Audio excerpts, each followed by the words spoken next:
Hello, everyone, and welcome to Tree Actions, the Human Forestry Podcast. And this is our first session for 2025, officially recorded in 2025. And so we're back in studio for our third season, and we're excited to be here. Today, joining us for our first episode of 2025 is Mr. Jim Skiera. Welcome, Jim. How you doing? Good.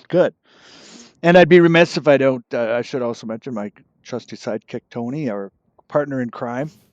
Here as always. Yes, sir. Well, Jim, we were talking a little bit before we started rolling here, and as I mentioned, we start off every episode with one question, and where it goes, nobody knows from there. So the question is, if you could think back and share with us what comes to your mind as the first memory of where you felt a connection to a tree or trees, where you felt a real strong pull or connection to trees. Where and when that happened, what was going on? Wow. I was raised in a urban forestry family. And I used to plant trees with my dad when I was, probably.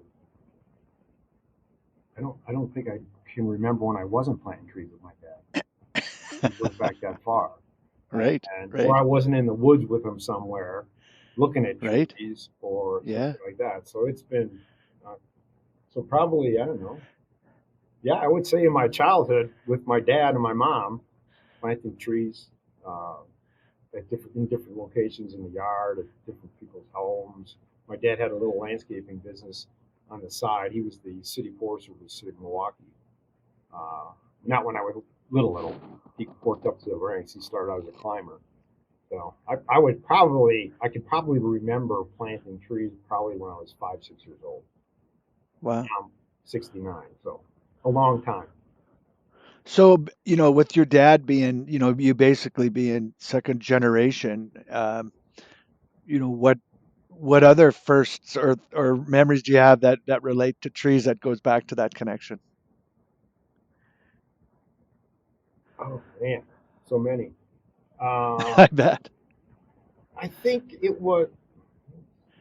I think probably one of the things that I enjoyed the most and was the most significant in my life is, I went to school in college. I went to become I have a degree in landscape architecture, and Right. out of school, that's what I did. I had my own landscape contracting business and things like that, and I did recognize because of my connection with my father in the landscape industry how many people didn't know anything about trees. I mean, didn't truly understand anything about trees. This was back. This would have been back in the early '90s. This was when Chiga was first, talking about touching trees. Right. And it just fascinated me that the disciplines really didn't understand their position on a project or their role in a project, right? Everybody's role was the primary role, right? You mean everyone thought they were the most important? This thing would never happen, right? and then when you would approach them to, you think if you put those irrigation lines in when you did it, you wouldn't trench right through the tree's roots. That'd be a good thing, because this now tree is going to fall in this guy's house, and they just be looking at you, all right, and trying to explain them. And I think I had at that point in time I saw a need. And started to work I was working in a pretty exclusive community at that time. And I started working they had their own landscape architect on staff, and they had a forester on staff. Okay. And they went at it quite a bit, the two of them. And I became kind of the mediator because I understood both languages. Right. And I think that was one of that at that point in time was one of the key things in my life, is that I realized that each profession speaks a different language, and they don't necessarily know yours. Right. It's kind of like I think one of the things that I looked into in more detail was that when we did our Spanish translation when I was executive director for ISA, Yeah. went through the whole thing. We were so happy we got it done. We had a professional translator do it. We get it done, and we get it printed, and we have like 10,000 copies, and we start distributing it, and people are going like, "Who wrote this thing?" All right, they just took the certification study guide and they translated it. Well, there's a difference between what I found out is there's a difference between translation and interpretation. Right. Right. When you interpret something, you understand the original language and the one you're translating it into, interpreting it into. Right. When you translate, you just take the individual words and just, change them. So what happens when you go from one language to the other, usually the grammar is totally messed up. Yeah. The words are used out of context. Like I remember one when the Spanish was like, compaction was translated as constipation. Right. Well, it makes sense. Oh, sorry. The ground under your tree is constipated. And so we can't get any nutrients out of it. It makes sense. So I think that was one of the things, and I think I started to then look at the world differently and look at the conversations I was having with people differently to try to to be better in a situation where I was trying to understand what they're actually trying to communicate to me, to really listen, ask questions, ask more questions than answer, and listen more than you talk. And so that from there, and then I saw then when I transitioned from a landscape architect in Colorado, and I became the urban forester for the city of, or actually they called them city arborists. That's known that each city called them something different. They do the same job. Mm-hmm. So I was a landscape architect, but I was the city forester. So in the city of Urbana, which is actually a brilliant thing for them to do. So they would hire someone to be the city arborist, but they would hire a landscape architect and then make the landscape architect become a certified arborist. And I'm just going like, well, why do you do that? Oh, well, guess what? I had to learn to do a new language in detail. And so, I was able to manage the project at a larger scale, but I was also able to communicate to the people that were actually doing the work at a much higher level to get a higher quality product. So, language, yeah. Well, that you mentioned Shigo. He wrote the new tree biology dictionary very much because of the realization after he published New Tree Biology, the questions about terminology. yeah. And he realized you can't communicate if you don't understand the words or the language, right? So, well, he was the one that taught me. He goes, if you want to communicate properly, you have to first agree on the language and the terms. Define your terms. Yeah. Yeah, because what one word means for one person might mean something different, or a lot to do with your perspective or how you view it. You're absolutely right. Yeah, it's an interesting, that I think is a universal sort of problem. I mean, the in any communication model or interaction, that that we are all often so heavily influenced by our own experiences Yeah. and our own lenses, and our own training and our own education that defines the terminology, and whatever the person's saying, we're translating it. We're not necessarily interpreting it. Yeah. It takes more time to interpret. Yeah. And it worked. I mean, that was one of the it was kind of a guiding principle for me going on, because then when I was with ISA, we expanded into I think 30 different countries when I was there, and so every time you'd meet with someone with a different language, their English was their second language. And usually when a person has a second, they're using a second language, they talk about things like there's 650,000 words in the English language.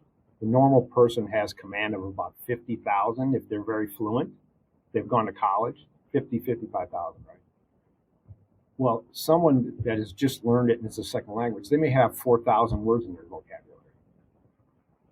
Huh. So the extent of the conversation you're going to have with that person is going to be limited to those 4,000 words. The other 45 you're using, they don't understand them. Well, not only that, but then one word could have several different meanings or interpretations depending on tone and inflection. You know, I was fascinated in when I was in Hong Kong, because I, ignorantly just thought it's such a tonal based, language, and there's so much, and discussing it with English speaking Hong Kongers.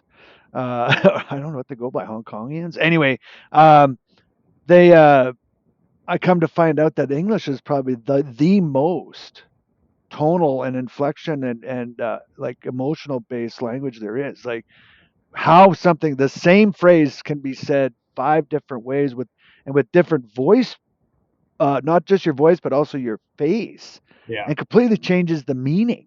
Yeah. And if you don't know, like you might know the word, there's some comedians that really play off on this, and like that one comedian from Finland who talks about it, and it's like it's really wild. And I never think of it because, of course, English, but I guess all languages to some degree have that, and that's where the translation comes in, right? Versus the interpretation, I guess I should say. Yeah.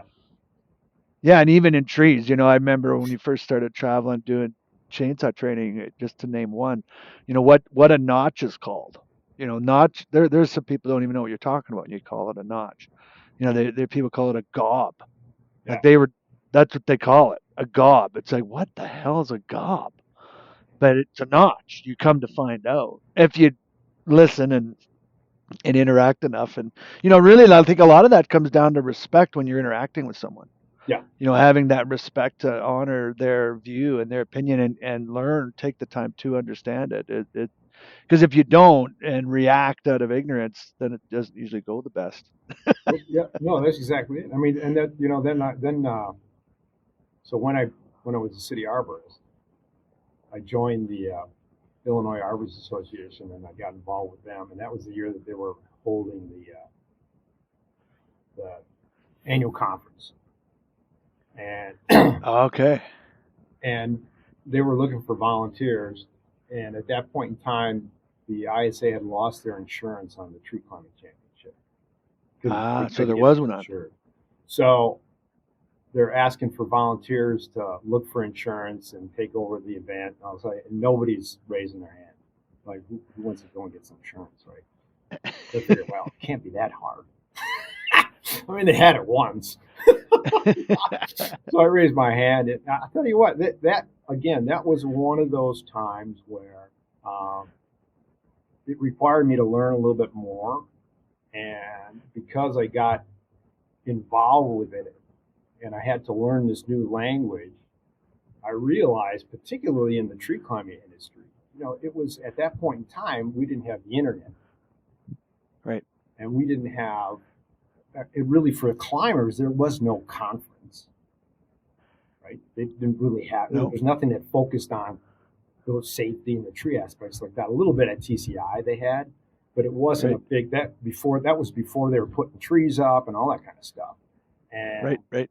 And I had my crews back home, and then I was introduced to these people at international level, and I'm watching these people do the work that they're doing. I'm going like, holy crap, how come my guys aren't doing this? This just seems so basic. Like using a throw line. They weren't using throw lines. And I'm going like, and then, then thinking about it from an insurance standpoint, that at that point in time in 1980, you didn't have to be tied in until you were over 25 feet up in the tree. Now, since I broke my neck falling 3 feet out of a tree, I'm going like, wow, this is crazy. And anyways, I learned a lot about it, and I saw an opportunity for it. Just didn't seem like you said. I don't think at that point in time climbers were respected. They just were not. There was a few, but in general, they were just the workers. Um, Right. and I saw that. That was when I was volunteering, and I wanted to make sure that my people understood that I respected them, and I could see that what they were doing was really important work, very dangerous work. They had a very high safety. I was fortunate to have I had a supervisor that was very good. The Urban Forestry supervisor that took care of my crews, and he stuck by the standards. This was back in the '80s when most people didn't even know we had standards, and Hmm. and in talking to him, learned a lot of stuff, and then in my exposure internationally, so I did that first competition, brought a bunch of old people like they were at that point in time they were young people, Don Blair and Sam Noonan and Craig Hall and a couple of other guys to help me put that first competition on. I think we only had 12 judges total, and I think we had 19 competitors, and we only had two countries represented, Canada and the U.S. And so then we moved from there. I think then we went to Toronto, I believe. Toronto or Montreal, I don't remember. Probably it's Toronto. Yeah, I think And I that's right. met That would Phil have been Graham, 88 or 89. probably 80, probably 90 or 91. Okay. Yeah, it was Philadelphia yeah. was There was Philadelphia and Toronto. I don't remember which one was which. I think Toronto was the one where we made the turn, and I think that was 91. But Phil Graham, do you guys remember? He was a Tour de Trees guy, Yeah, yeah. utility guy up in I think BC. I think. Well, at that time he was in Ontario. Then he moved to BC. But he said, "Well, you're in Canada, and we have a requirement that you have to be tied in at all times." I'm going like, makes sense. Well, didn't make sense to the competitors that had come there from the United States saying this is why we don't have to do this in your country and everything. Anyways, we required it that year. I said, look, that's the way insurance works. And from that point in time, I didn't have anybody fighting with me about that. We got the ANSI standards changed, and it just became this is how you climb. Yeah, well, you mentioned the ANSI standards, Jim, like, and being back in the 80s, like, I'm not sure exactly when it began, but I recall when I first started in the late 80s that it even said in the standard, I think there was something about 3-point contact, Yeah, and I thought it was 10 feet, where you were actually like it was okay. yeah, And you're talking when that got changed. yeah. That's when it was changed. It was right in there. I don't remember. It was probably '92 is when it actually went into effect, I think. But the practice started to show up after that point, and Yeah, that's when they kind of changed the throw lines. That's At that point in time they still had those big rubber balls, and yeah. those things were probably more dangerous than anything because they can fly back at you and they were heavy, and you couldn't really throw them that far because they were just uncontrollable. They bounce around in the tree. You'd never know where they would end up. And then they came up with those sacks. And then Yeah. everybody really started to learn how to install the lines and that at that point in time they had a thing called the stick trick. Do you remember Yeah. the stick trick? Yeah. Well, I yes, don't and know there if were I can there show it, but I just remember that. well there were several iterations of it as well that evolved, and one of the original ones was used in the work climb in Toronto by a Yeah. Canadian. Yeah. And but it yeah, and that was even different uh than a stick trick with the throw line. Like, so, but yes, there, and that, talking about translation interpretation, there's at least three different stick tricks that are all pretty significant and have the same name, and they're different techniques. Yeah. But I think at that point in time is when we started to bring all these people that were competing at a high level and had a high understanding of a different level of climbing, a much more professional, higher level of climbing. And they had all these little tricks, and you just saw this was like an incubator. All these guys are Yeah, going, oh, how'd you do that? How'd you do that? How'd you do that? How'd you do that? How'd you do that? How'd you do that? yeah, And then all of a sudden it went to all these other little climbing competitions all over the world, actually. And it was like, wow, that was cool to see that happen. And I was fortunate enough to be in it. And I remember when I first started working for ISA. After that, that would have been '94, and we developed the first set of videos. One was just how to put on a tree climbing championship, you know.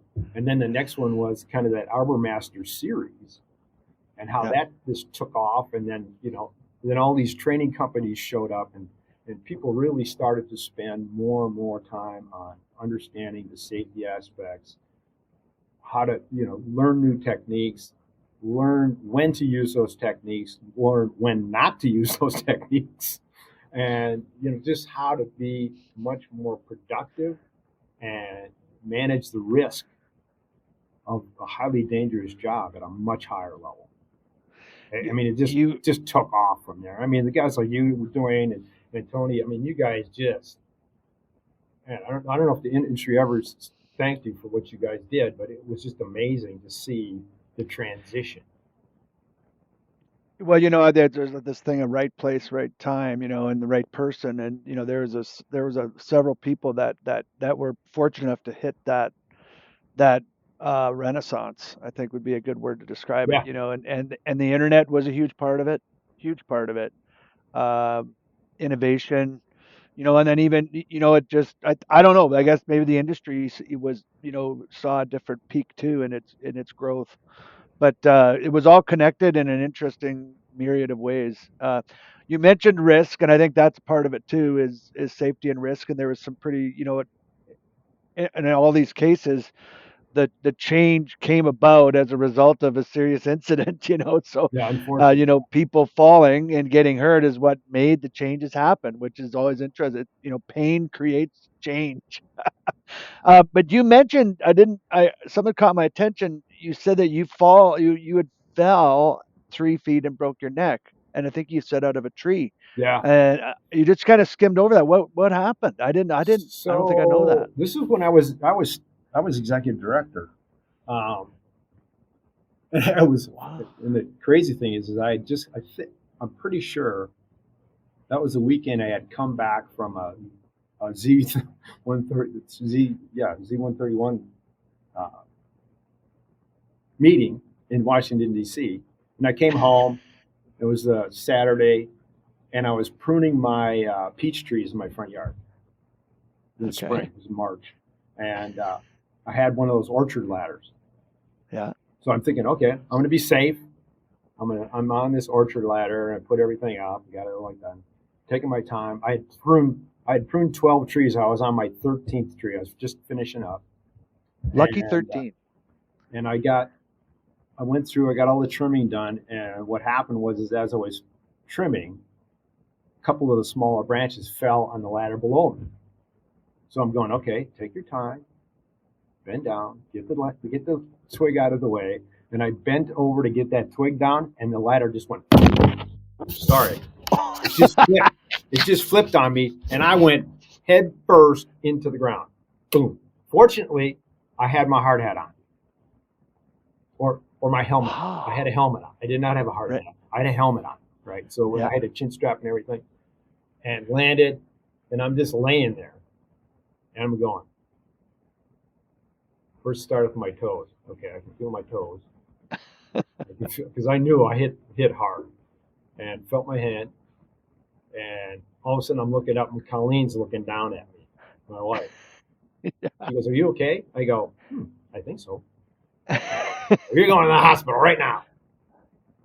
So, anyways, I went to the hospital, and I actually shattered C1. So the first vertebrae in your neck, it broke apart. Wow. So it was a direct hit. So instead of shifting back or forth, I was very fortunate. It just went, just popped like that. And then T2 and T3 were also cracked. So I was in a neck brace for 9 weeks. Yeah. But yeah, everything works. But it's one of those things to learn from. And I actually wrote an article following that, because as soon as I did it, I went into the Z to look if there was anything about how to use a ladder, and there was nothing in there. Right. Yeah. No, ladders are. And then I found out it was like one of the number one ways people are killed. I'm going, oh man! And then when I wrote the article, people read it. I got all these emails from people going, "Yeah, that happened to me. I broke my arm." I'm going, Yeah. oh my Yeah. gosh! Yeah, the only time I've almost fallen and it was just total luck was off a ladder. And the first fall I've ever witnessed was on a ladder, a guy on a ladder, and it was nasty looking too. I was pretty nervous about ladders just watching that one. But I was on a large orchard ladder tripod. We had a 18 foot for those. Whew. You'd be done the job and there'd be that one limb. Oh crap, there's that one. Get the 18 footer. And this one day I was on that's exactly what happened. Off it comes off the roof of the truck where it normally never moves from. And I set it up and I had to get right on the very top and stand on top of an 18-foot orchard ladder with two sections of pole to reach this one little And branch, not right? tied And I'm in. reaching, not, no, but there's nothing to tie into. No, Yeah. I mean, this is 1990. So I'm standing there, and then the ground guys were finishing cleaning up, and there was a elm limb under one of the legs, under the long leg, and he just grabs it, pulls it out and over, and the ladder starts to fall. So I chuck the pole into the tree, and it's kind of slow motion, but I realize I'm heading towards the tree, and the top is heading right for the where all the branches come out on the elm, like right where they converge, and I'm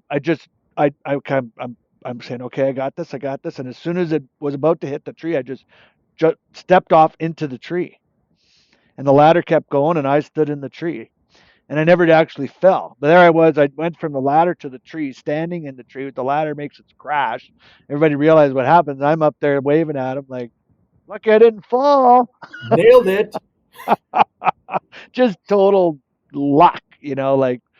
But sometimes that's how life goes, That was the and other thing was your situation, you had luck in the sense or gift or whatever you want to call it, in that your injury wasn't worse, right? yeah. But the other thing I learned from you guys, in the safety culture, is you don't hide the fact you had that accident. You tell people about it, so it doesn't happen to them. Exactly. Yeah. I mean, and but I don't know because I came up with it in my, as a kid, and then working with a lot of these people, like, ah, don't tell anybody about it. Don't tell anybody about it. Oh, Well, yeah. That well, I want to be that embarrassed. Well, yeah. It's astonishing that it's that powerful and that simple, but it really actually is. That it is this, and I don't know if it's machoism or what you want to call it, but it is, I think, a culture that maybe still exists to some degree, maybe not. I don't know, but it definitely seems to be a part of an ignorant culture. Like when you don't know for sure because you've never had any confirmation through training or education or through testing of any kind, then you're not sure. So then you wonder maybe, and that's maybe what creates that ignorance. I'm not sure, but it's interesting how that does happen, and how powerful it can be, that feeling of shame or guilt or whatever it is, or combination thereof. Um, it's interesting. Um, I thought of something and it escaped me. Must not have been that important. But Tony, I was curious how, oh, it was the start of this. It's funny, the tree action, this podcast itself. One of the reasons is we wanted to give a platform to talk about some of the history of arboriculture and just connect stories that people have, not only from their experience in the trade, but also personal things they've learned from being involved with tree work and how it's affected their lives personally, how those things have translated into how you live or how you treat people, or how it's affected you and your interactions as a human. But maybe you could just percolate on that, well, because I think one Tony. of the things, you know, I, I'm pretty sure that a while back John Ball wrote an article about the Z133, and specifically because I can remember there were certain aspects of the Z133 you could put a person's name on. It's Right. like, there was an accident associated with this person. That's why that's in here.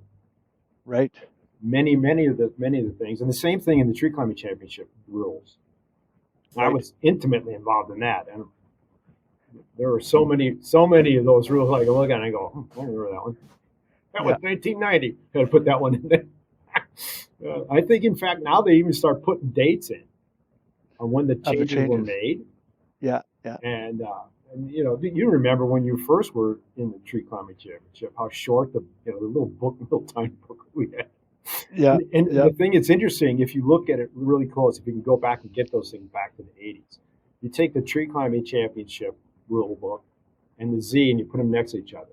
And then get the next edition, get the next edition, get the next edition, and so why? It's pretty amazing. Each year, each 4 years, each one of these things gets bigger. Yeah. Yeah. And a lot of the stuff that's in those rules has impacted those standards. Yeah. Oh yeah, there's definitely a correlation. Tony, you mentioned this often.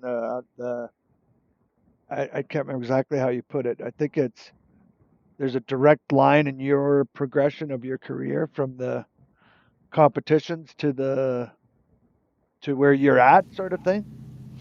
Oh yeah, absolutely. If you were to like draw, points on a calendar in a timeline, the competitions, either chapter competitions or volunteering at ITCC, it's a straight line.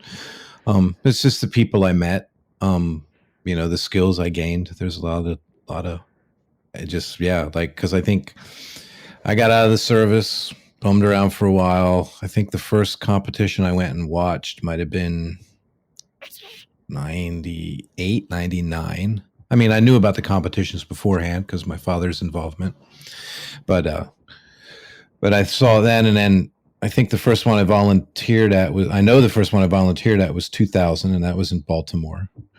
And then I missed 2001 because I had to stay home and work. We had a storm. And then from 2002 all the way to just before the pandemic and everything, I volunteered every year. And just the people I met, the connections I made, the skills I learned, it's a straight line through the competitions. And I say international, but then I was also competing. I competed for 12 years and then always volunteering at the chapter level as well, too. So just the structure of the tree climbing competition, absolutely a straight line in my career. Yeah, so your training manual got thicker the more you went to as well. Yeah, it did. It really did. And it's, the wonderful. And Jim mentioned it too, and it was so true. Like, you would see things on a Saturday and Sunday at the competition, and then it was in the field being used in production Monday morning. It really, literally was good or bad. Whether it was a great technique or a poor technique, it didn't matter. And I think so many people that weren't involved at like a volunteer level or a higher level didn't realize that. That's why we had to err on the side of caution, because if it was out there, if somebody did it on Sunday in a Masters Challenge, I guarantee you there were probably 24 people doing it Monday morning at work. I mean, it's just the way it was. And if it wasn't a really, really good technique, things could go terribly wrong, Yeah, well, especially, and it's funny that even that aspect of it you would see happen at the comp, where it didn't work. Oh yeah, The right. person times out or whatever, trying to say, "Well, I And don't." they were so interested in showing off this new technique that they would put it into their climb. It didn't need to be used. Yeah, It was just like you just slowed yourself down and you just ran out of time because you showed us how to do something that you didn't need to do. yeah. People just didn't understand. They thought, "Oh, I'm going to get bonus points."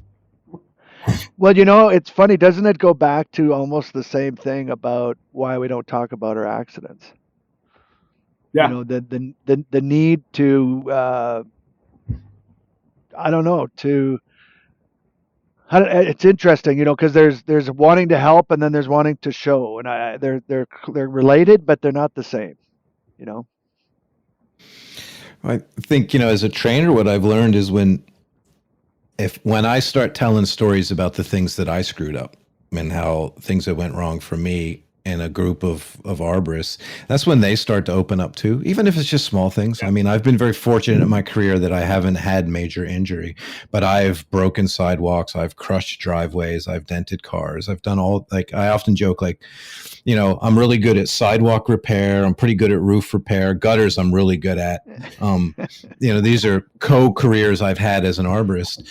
And I kind of remind them too, it's like, as a trainer, you know, when I'm out doing a chainsaw course and I'm making a face cut, you're watching me do something that I've been doing as a professional for going on 30 years. Of course, I'm going to be you didn't see the times I messed it up. You didn't see the historic barn I hit. You didn't see the driveway I crushed. You didn't see it, but they're all there, you know. The moving pickup truck, that was a particularly good one. You know, but when you start to relate these in a human way, right? When you show that amount of vulnerability, like, I don't work with impunity. I've been fortunate that I haven't had severe major injury in my career, but doesn't mean I didn't come close. I mean, I've cut myself out of a tree. You know, I'm fortunate that I tied in twice because Rip told me to. So I did. And it didn't pull me out of the tree and cause me major injury. You know, but when you start to relate those things and tell those stories, then people start to think, you know what, we've all had them, right?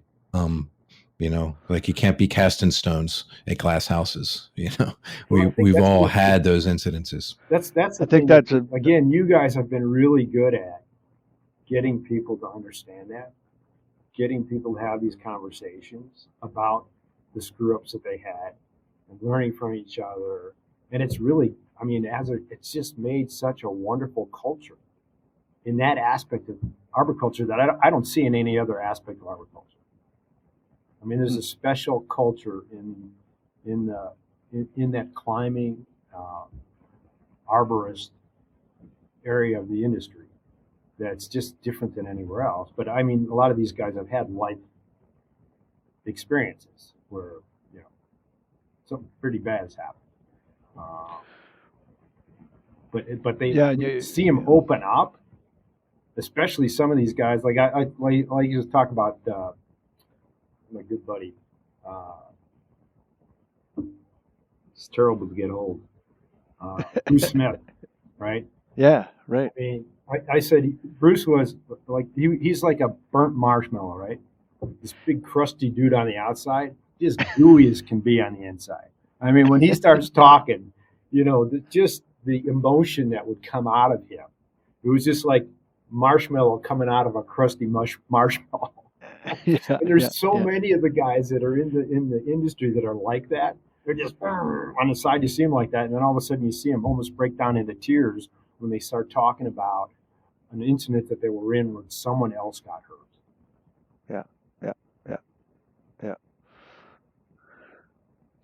Yeah, it's interesting, and I don't know what, you know, why that is necessarily. That anyone, you know, in the old Legends video, Larry Hall, sorry, talks about that something happens to those that spend years in the trees, right? And he you know, he suggests that it's imparted mystically, and you know, that's part of why we call this the Human Forestry Podcast, because I don't know how to explain it. I don't know how to describe it exactly, but many of us in this industry feel some type of weird connection, and it somehow, you know, we associate it with the trees and the work we've done in the trees, but it's also the people we interact with, and there is a, you know, an esoteric aspect to it.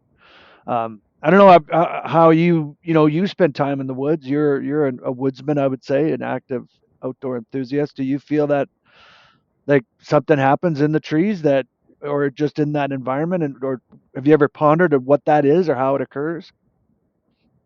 You talking to me or Tony? Yes. Me? Well, but either. Yeah, no, I still climb trees from time to time, and you know, I enjoy my time sitting in a tree. I think who was the one that Eduardo Medina we used to talk about it. You know, about getting someone to climb up into a tree and just experience it. For what it is, and just kind of the magic that happens when you're up there. When you see the world from a different perspective, you see the tree from a different perspective, particularly in trees, the way they move, and you know, it's just as you said, it's magical. Yeah. I mean, I was doing it when I shouldn't have been doing it I think of some of the times in some of the heights that I was in trees when I was probably 7, 8 years old. How I'm still alive, I'm amazed. You know, it used to be a race to the top. You get as high as you could as possible. And I mean, some of those branches probably could barely even support my weight, and I'm up there hanging on it. The wind's blowing. So, But I So made it you somehow. did this. You did this in Milwaukee. Yeah. Well, yeah, Wow. I used to go down the creek, right? And there was little woods down there, and my dad was a tree climber.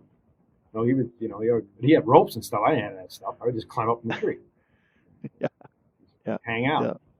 That used to be when people would play hide and seek. That's where I'd go, and nobody ever Okay. find me. I'd be looking down at them, just like I'm in a deer stand. Cool, I'm up here. Interesting. Interesting. Yeah, I think everybody, it seems to be a common theme when we ask the question about first memories that almost always people go to a childhood experience that predates their actual becoming an arborist or being in the arborist trade or field. That it's far before that, and they realize, they think of that was actually the first time that I, had this sort of experience of connection or wonder and that's memorable, that has a lifelong memory attached to it. And I don't know if that's because we're children but how many people actually do that? Like spend time in the forest, particularly when they can. That's where even if they're in the city, they'll end up in a park or down by the creek, as you mentioned, right? You go to as a young person, when you finally get mobility and you're trusted enough to leave the house for a while, you end up in natural nature places, don't you? Well, that's one of the things I really enjoy. Actually, I miss it a little bit because I haven't been able to do it in a while. COVID kind of shut everything down. I never got back into it, but the kids climb.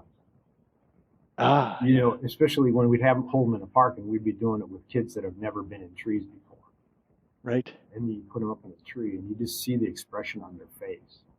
Yeah, And then when they come down and they explain to their parents what they've done, and they're just so jazzed and all they did is go, like 10 feet up and down. That's just it. They blew some bubbles up in a tree and came back down, and it's just like, oh, it's the best thing I ever did. I want to do this for the rest of my life, and then it's just, it's yeah, just so exciting for me yeah, to see that, and it's invigorating for me as well because it's one of those things where it is magical. yeah, I always thought yeah. maybe it was just me. Yep, yep. Yeah, and it's interesting. I've been pondering while we've been talking here about that whole concept of sharing stories and it facilitating other people to open up. Tony, what you mentioned, I think it's pretty interesting and true. That the willingness to be vulnerable enough to talk about your own experiences. And the other thing I think that sometimes we forget or I forget is where you've come from. Like that you have those experiences, so it's easy to look at someone or listen to their experience and go, how or what were you thinking? How could you have ever done that? But if you put yourself into that frame of your development or that stage, you were a second year arborist or you had just learned to climb like that, what the mistakes I've made have changed as I've progressed, you know and remember that I'm just as capable now as I was then. It's just where one guy described his he's been successful for so many years, and he's viewed with all these years of experience, and yet he said, but I'm on the same road as everybody else, and the ditch is right there. There's one on the left and there's Yeah, one on the right. And I got to keep it between the lines, like, and if I don't pay attention I'm just as easy to hit the ditch after 30 years as the guy that just started driving.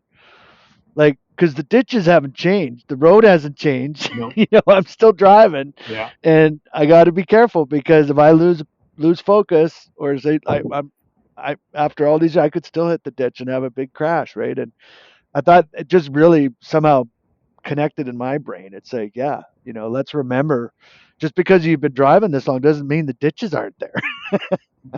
yeah. Become a little too content. Yeah, yeah, that whole comfortability thing again, right? And change doesn't occur in a state of comfort. Why would you change if you feel fine, right? Well, I used to tell my staff, I go, the one constant we have is change, right? Things are always going to change. And you can look at Yeah, it from two perspectives. You can look at it from, oh, no, not again. Or you can say, right. with change comes opportunity. Are you going to Now take you're advantage talking. of that opportunity, or are you just, going to be one Well, of now the you're trees talking we make? perspective. Yeah, Perspective and the power of choice and taking action. Because you have a choice to choose. Oh no, here we go, or oh wow, here we go. that's right. And it really is up to you, and it really is that simple. But uh, and it's not necessarily easy. No, That choice and making none. Said, I'm not gonna. I don't choose. I'm not doing. Making no choice is making a choice. may not be the best, but you're making a choice. Yeah, Yeah, like you can't really avoid it. yeah. No, we would talk and we'd say, remember, I've talked about this a number of different times. And there'd be people be bobbing their head when you say, with change comes opportunity. There'd be the people in their thing going, oh yeah, oh yeah, oh yeah, I remember this. There's something Yeah. I know I can take advantage of this opportunity. And then the other one's going, but What do you think? What do you think it is that if someone hangs their head in disappointment or disgust or just frustration, what is the difference? Like, why would someone do that? Do you think? What uh, brings people to that stage? jeez, I don't know if I think there's, people look at risk differently. I think that's part of it, right? It's Huh? Okay. kind of like arborists used to look at it. We used to identify hazards, Right. right? We didn't set up mitigation plans to deal with those hazards. We would identify them, and it was just eliminate the hazard. Well, from a perspective of if you're managing risk, you're looking at the entire situation and going, okay, Huh. right, this is a potential hazard. What kind of damage would it do? Is it actually going to do damage? What's the likelihood of it happening? And it's a much bigger conversation, right? Right. And as a result, I mean, when we went from hazard identification to the tree risk assessments, Yeah. we saved a lot of trees. Yeah. Right. Yeah, they were every tree's hazardous potentially. Exactly. You're right. I mean, it's called gravity. Once they come out of the ground, they can fall down. Yeah. But not every tree is going to do that in the situation. And is the benefit that the tree is giving in its particular location, in its particular condition, more important than eliminating it as a hazard because somebody might walk 400 feet off this path during a an unlikely windstorm and be hit by it falling over. I mean, it's just you got to be Right. somewhat, and that's the way the insurance industry looks at it. Insurance looks at it at that risk assessment and how much can we tolerate point of view. It's so much different. I learned that's one of the things that I really enjoyed working with. I worked with arborists for a little bit. I know you had Eric on, Eric Peterson on one of your Yeah. casts, Yeah. and Yeah. he really got me thinking more about the difference between the hazard identification and risk assessment and then mitigation, right? In all aspects of my life, not just in trees, but in all aspects of my life. You got to look at Right. you just have to look at it from multiple different perspectives and manage the issues, manage your risks as best as you can for the best outcome that you're looking for. But if you go around thinking every single hazard in your life is potentially life-threatening risk, you're not going to do anything. Yeah. I mean, you'd never jump out of an airplane with a parachute on your back, like I did with you, Dwayne. I still don't believe I did that, but I did it. And it's just like well, there are you can manage the risks associated with Yeah. it. Yeah. Do you want that? Do you want that thrill? Is this an experience you want? Okay, what do we have to do for you to have the experience and enjoy it, but not end up dead? Oh, there's all kinds of things we can do. Yeah. I've got the picture up here on my wall of all of us that day. Yeah, At that was Hawaii. Pacifics. Yeah, that was in Hawaii. That was fun. Well, I'm glad you brought it around to that, Jim, because I think that's interesting. That how do you feel that your experiences in trees has affected how you calculate risk in your life or how you live your life? Like, can you draw parallels or Oh, absolutely. Yeah. in So I mean, since I retired, I haven't worked, uh, but well, here's a classic. Okay, so I retired. I said, okay, getting a little stress out of my life. I redid my home. I did a bunch of different things. I lost 25 pounds. I was eating better. I was doing all the things. I had my, are you familiar with your V2O? yeah, Yeah, right. So I had my V2O at 43, right? Which is insane. It's insane, right? Insanely high. yeah, I had a heart attack, right, right? I had a heart attack. Fortunate, I was in very good shape. I recognized the symptoms the second time I had it, not the first time. It was just discomfort the first time. The second time it was like, hey, I think something's wrong. I better check. So fortunately, I went in and took care of it and all the things like that. But so now all of my signs, right? My LDL, all the the heart rate, my blood pressure, they're just going check, check, check, check, check. My doctor told me 3 months before I had the heart attack, "You're a healthy young man." yeah, I go, "Dude, I'm 65." "Yeah, you're a healthy young man." I said, "Okay, everything looks great. Just keep doing what you're doing." Then they're going to have a yeah, heart attack. So one of the things I realized is that through this risk management stuff, I realized that modern medicine doesn't really look at it from a risk management standpoint hmm, as detailed as they should. They look at a bunch of numbers and they go, "Oh, everything looks good." right, Well, everything can look good, but a few things don't show up on those on those numbers that you're looking at, and right, there's other stuff that you should be looking at. And the other thing I do is I do a lot of investing now. So for years I just let somebody else do it. And I read a yeah, couple of books and I'm going, this can't be that hard. And so now risk management is a big part of the investments that I do. There's some investments that I know are going to be, very conservative. I'll get a decent return. It's not going to be yeah, life changing. But then there are other opportunities where I could make an investment in like an NVIDIA, which I was fortunate enough to do a yeah, while back. That at that point in time, my stockbroker buddy was saying, "Oh, you're stupid putting your money in that." Right? I'm just going like, "Well, I'm not putting all my money into it, but I'm right, going to put a little bit into it because this thing could go 20 times." He goes, "Yeah, well, it's highly unlikely." I go, "Well, I know that's why I'm not putting all my money into it, but imagine if I put a little bit into it." So so if I go risk reward, right? So okay, if I'm going to take yeah, a big yeah, risk, I'm not going to do it with a lot, right? yeah, yeah, I'm not going to put my life on the line. But if it's if it's a risk and I can afford to lose that, but the upside is that much greater, you know.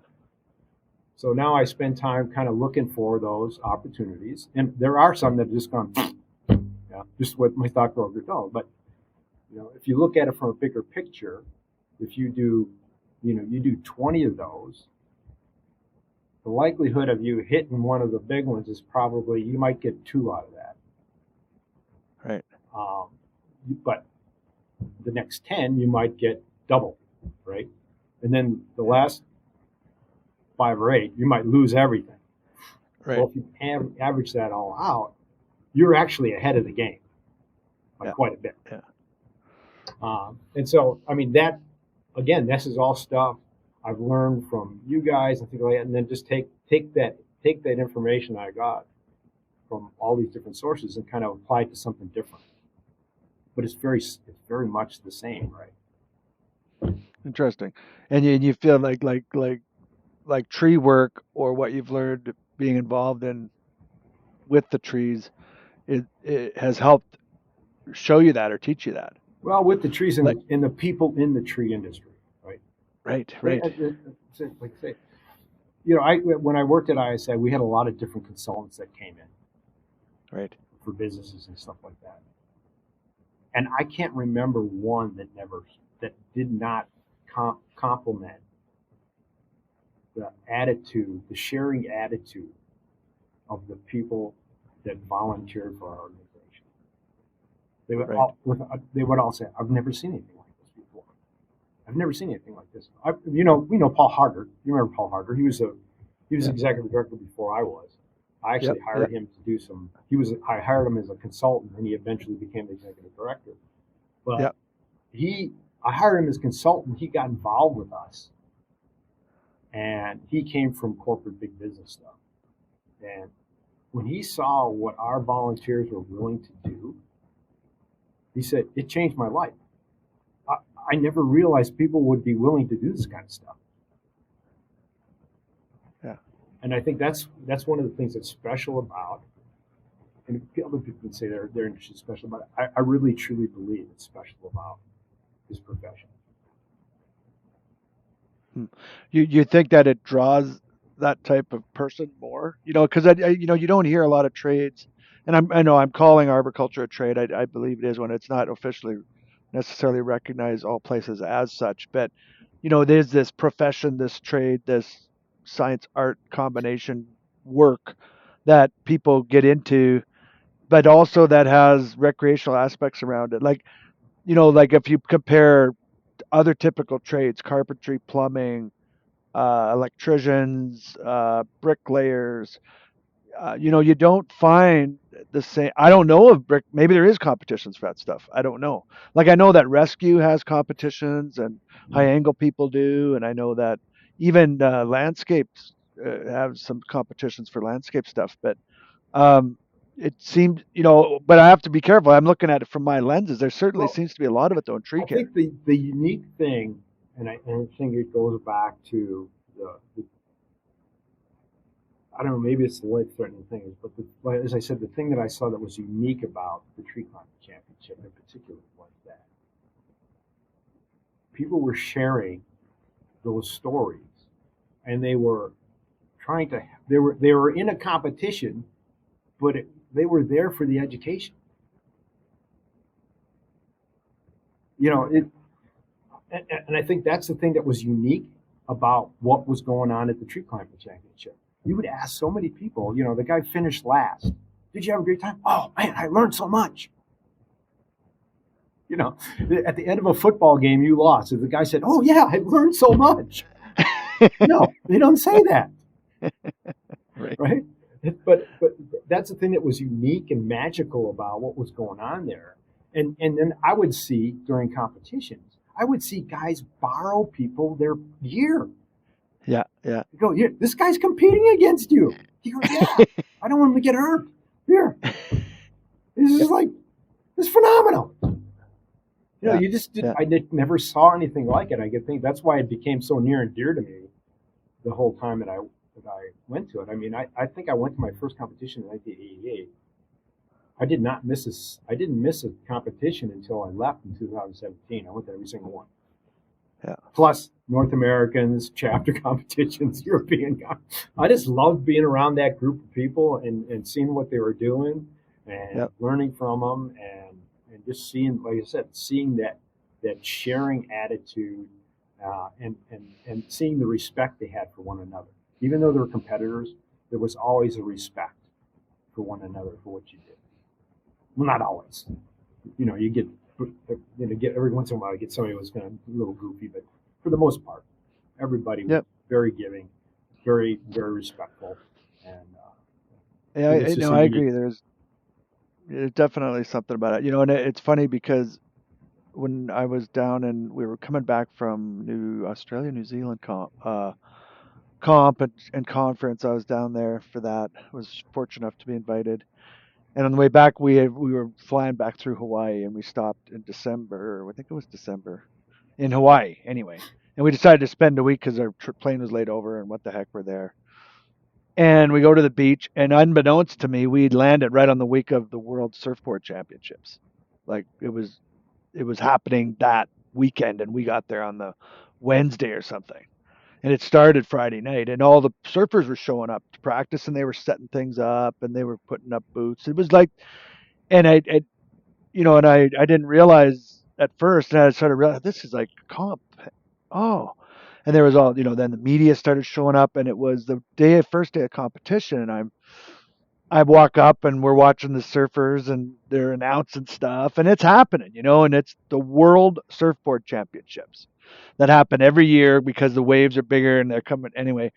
And I'm talking to this guy, just shooting the shit, and he's explaining to me what's going on and what happens next. And all of a sudden, and I saw a bunch of cameras and stuff over to one side, and they call him, and he's like, "Oh, I got to go do an interview." And someone steps up to me and says, "So you know so and so?" And I don't even know his name. And I said, "No, I was just like, I'm not a surfer, nothing." And they're like, "Oh, I thought you knew him the way you guys were chatting." And he was the defending champion. So he's the world surfboard champion, and he's just taking time to explain to me about what's going on. And he's as friendly as could be, just a dude, and I had no idea. And he's like a lot more famous than a world tree climbing champion because he's on, like, he's sponsored and all the stuff he's Yeah. on. He's going on TSN, and all these news outlets are interviewing him before his as the defending champ. And there I am, and I thought, wow, this is kind of like the tree climb championship. And there were families and kids, and the dads, like the kids were watching their dad, like this guy's family was with him, right? And I'm like, this is really interesting because the same kind of thing occurs at the tree climbing championships. It was the first time I realized that this probably does occur in other disciplines or other areas, but it was surfing, which isn't really a profession for most, right? Yeah. And yet, if you think about it, the skill and what it takes to surf, especially the waves down there at that time of year, like holy crap! Like you don't just go in that water; you're gonna get washing machined, as they call it, and there's coral, and it's damn dangerous. Not to mention sharks. So, there's a lot of it. It was an interesting connection between the people that do that and do tree work because there's a lot of similarities. Like if you slug it out in the trees, even though the competition may not be has a lot of risk mitigated. You've made it that far. You're probably doing tree work if you're at the comp as well. And you've probably broken a gutter or two, and you've probably been whacked or swung or slapped or, whatever, all the things that occur. And maybe that's where that innate respect or, we know you've earned the right somehow, right? And you sure as heck are willing to help someone avoid what happened to you. Right. And you write articles about how you broke your neck so it doesn't happen to the next guy.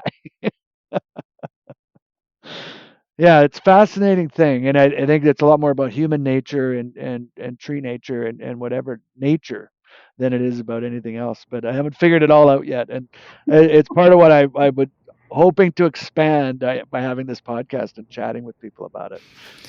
I think one of the common threads that runs through when you see communities that are similar to arboriculture and like the competition end of it, or just arboriculture in general, is there's always an aspect of hazard to the work or the activity. I've never been to an accountant conference, but I'm pretty sure that they don't sit around at dinner and say, "Yeah, did you hear about Bob? He went to do that, that tax job and he got killed." So I saw it in my military career. The community was very much the same. And I've said it before on this, this podcast. One of the things that kept me in arboriculture was that community because I missed it not having it when I left the military. And it was and that with the surfers, you've seen it, and it was related to me. I was doing a training course once, and it wasn't one of the attendees. It was actually one of the attendees' husbands. He was a hotline gas line welder. So he's the guy, like, they weld on gas lines that have gas going through them, right? So it's obviously a very hazardous job. And he says, what impressed me the most about this is it's like, arborists there's just like me when I get on the job site, like I have to go and I get all my equipment's just right because his tanks are often quite a distance from him. He's long hoses and he's laying on his back and he's welding away on these hot gas lines. Everything has to be just right. And he says, arborists, you guys with your gear check are like the same way. Like everybody does it a little bit differently. He says, my hoses and nozzles that I use, nobody, like everyone does it a little bit differently. And there's the only reason I do it that way is because makes me feel comfortable about it. And I'm like, yeah, there's a man with a hazardous job.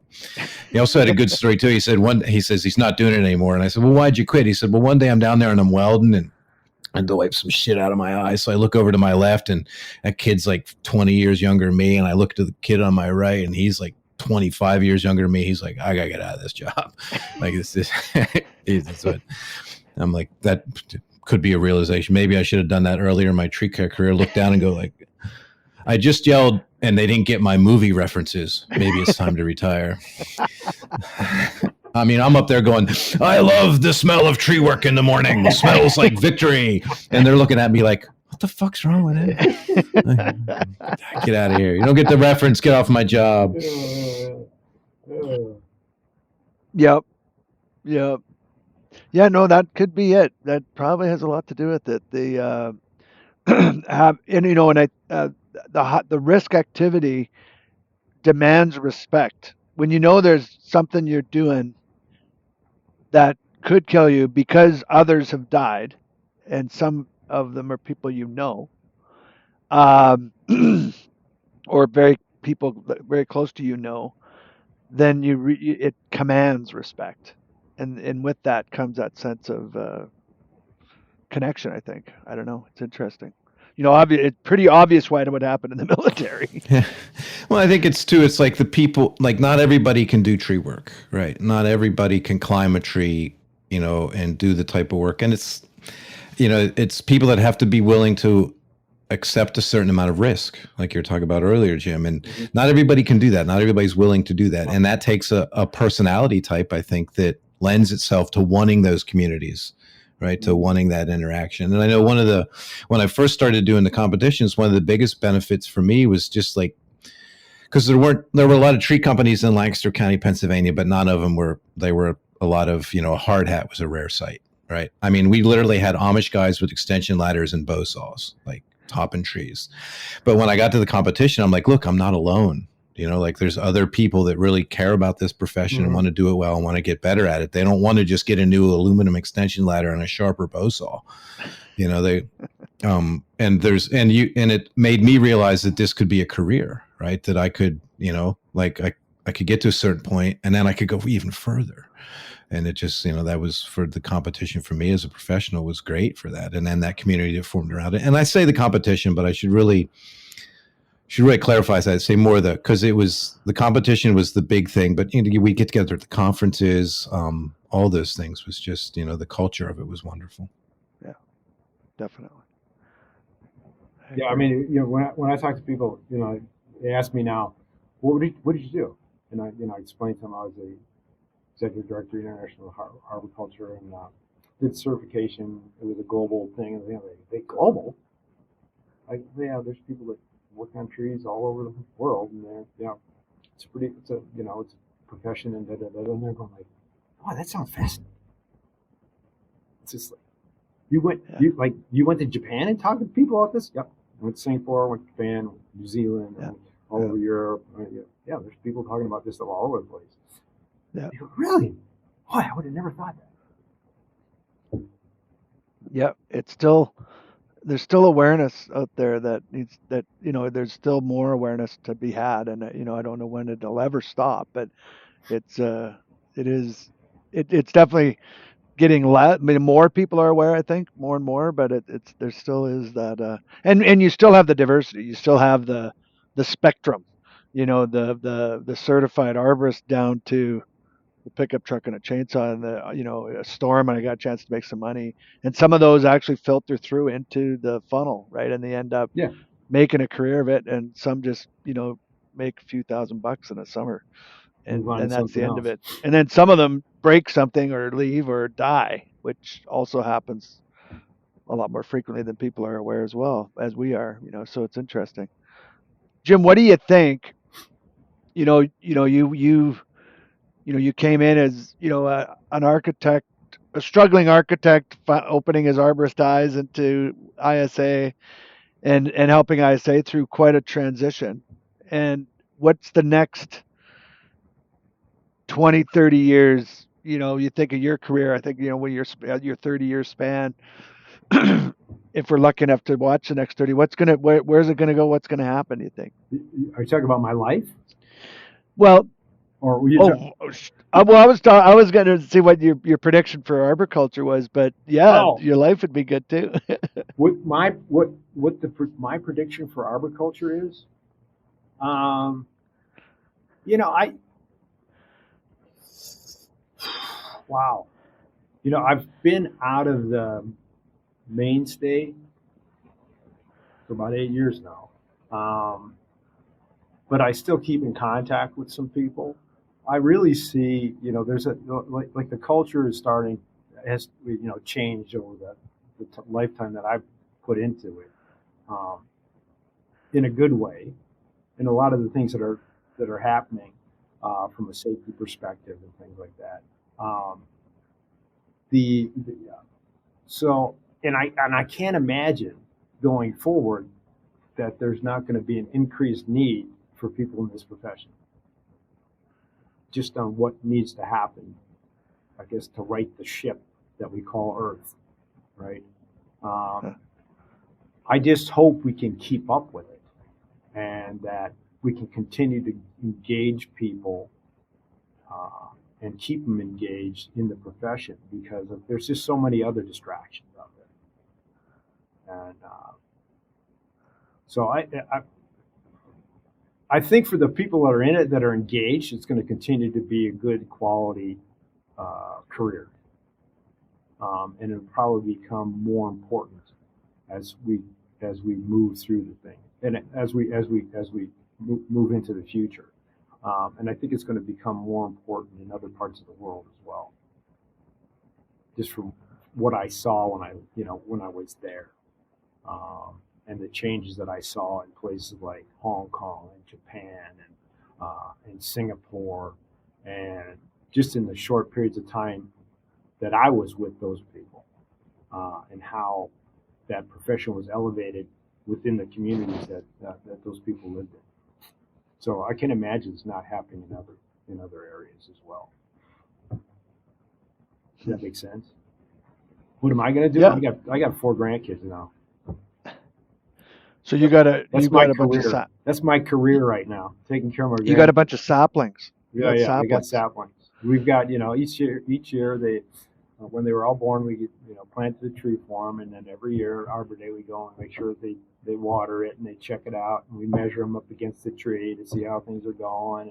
And so they've been indoctrinated. They know trees are good. Trees need care. Arborists care for trees. They know all that stuff. Yep. Cool. Well, Tony, do you have any final questions or something for Jim, our guest today? No, I don't. It was good. It was good chatting and catching up. Hopefully, it won't be like 8 years the next time we get to chat together. But yeah, I don't know. Hopefully not. But yeah, life was great. It was really fun talking to you guys, because I felt like I kind of been out of it for a while, and so it brought back a lot of really good memories of my time spent in the profession, and probably reminding me that I probably should be volunteering to help out somewhere. I got scared off with COVID. I was doing when I was in Wisconsin. I think we were doing about 6 or 7 kids climbs a year, and I had a pretty good connection with a number of different organizations. But then it got shut down, and then I moved and I lost my connection. So now I'm sure I wouldn't have too much trouble finding some connections. The Rocky Mountain chapter is pretty active. Yeah. And you mentioned some names that we've had on the show and some that we haven't. So give us some ideas, like who was the one you mentioned that we haven't had on yet? I was just thinking an old timer or a memory. Can't remember it. It's okay. Yeah, well, it's interesting. We've had more. Our general guest has been a little bit of the older age, as like myself and Tony are. But yeah, of experience, yes. But we're hoping to expand that into. We've had the younger arborists that I've known. I've tried to get on the show are always busy working. I don't have that issue anymore. It's hard to get them to find They're going to have to do it from a tree somewhere. Um, but oh, I know what I was going to mention about. You might remember this, Jim. There was when we shot the art and science videos of rigging, and the kind of the crew that was there. Sharon had Mr. Cotwick What was it? do a drawing, which I believe you got a copy of. Oh yeah. It was I a still have it. drawing. It was a drawing that Cotwick did that had, Yeah. and you're in it. You're in the tree. Yeah. You know, you're up in the canopy of a tree, and Pete is up in the sky, right? And we've had pretty much everyone on that that's in that drawing has been on the show. Yep. And Bruce obviously isn't because Bruce has passed, but we did get Norm Hall. We got Norm Hall before he passed away. And we have Sharon, we've had you, Sean Gear, we just had on the show. Stanley obviously has passed away, so we can't get him on the show. I just saw a posting by Sean Gear. That was a name that came back. I go, wow. Yeah. The last time I saw Yeah. Sean. And I think the only one left that we haven't had on the show yet is Ken. I think that's the only one. Kenny Pete? Yeah. Yeah, there's definitely it is quite rich, the pool to choose from. You know, there's quite a vast array of people and personalities that we know are connected with enough that, and it's fun that on a phone call we can reach out and just say, hey, would you be willing? And they're like, yeah, sure, why not? Well, that's the thing that always fascinated me with the people in this industry. Because my contact list in my phone is still over 3,000 people, and I still remember asking them if they would be interested in being involved, and it was you just didn't hear no. Yeah. You just didn't hear no. People would just do it. Yeah. Yeah. I need you to fly to Australia to help so and so. Oh, really? When? Oh no. Oh yeah, I can make that. Well, we just wanted to thank you, Jim, for being on the show and for sharing your experiences and your insights. And it's been great. I really Thank enjoyed you. it. And as I said, you guys brought me some great memories. And I just want to thank you all, guys, for continuing to make the world a better place, one tree at a time. Right. Thank you. One tree person chat at a time. All right, man. Take care. We'll see you. All right. Thanks, Jim. Thank you. Thanks.